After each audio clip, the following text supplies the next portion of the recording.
Question देखिए 31 number. हमें क्या निकालना है, vector A minus vector B का मैग्नीट्यूड निकालना है, जहां वेक्टर ए का मैग्नीट्यूड बी का मैग्नीट्यूड और दोनों के डॉट प्रोडक्ट दिए हैं, तो हम लोग ए माइनस बी का मैग्नीट्यूड निकालेंगे। तो अगर मैं vector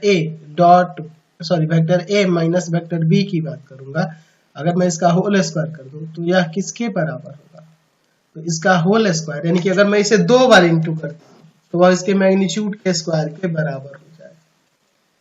vector A minus vector B और इंटू में vector A minus vector B, इन दोनों के डॉट प्रोडक्ट के बराबर ये होगा। ये तो आपको पता है ना जी। चलिए, तो ऐसे मैं इसे लिख सकता हूँ। चलिए, vector A minus vector B के मैग्नीट्यूड का स्क्वायर इन दोनों के डॉट प्रोडक्ट, यानी समान सदिश है, दोनों के डॉट प्रोडक्ट के बराबर होगा ना जी। चलिए, तो अगर मैं यहाँ पे इंटू करूंगा तो vector A dot vector A minus का vector A dot vector B और फिर माइनस वेक्टर बी डॉट में वेक्टर ए, समझ रहे हैं ना, और फिर प्लस में vector B dot vector B, यही ना होगा। चलिए आगे देखते हैं।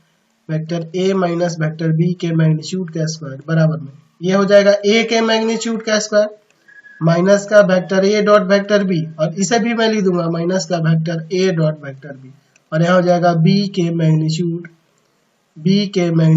का स्क्वायर। यहाँ पे लिख देंगे कि चूंकि vector A dot vector B बराबर है vector B dot vector A, vector A minus vector B के मैग्नीट्यूड का स्क्वायर, ए के मैग्नीट्यूड का स्क्वायर क्या है 2 का स्क्वायर, और यहाँ पे आपका 2a भी हो जाएगा, चाहे वैल्यू रख दो ना, 4 माइनस 4 हो जाएगा, और यहाँ b का मैग्नीट्यूड 3 है तो 3 का स्क्वायर हो जाएगा।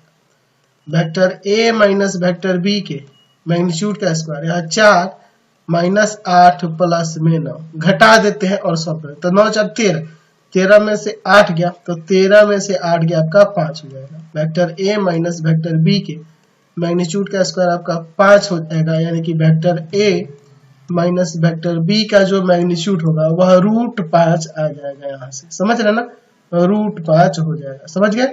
चलिए नेक्स्ट क्वेश्चन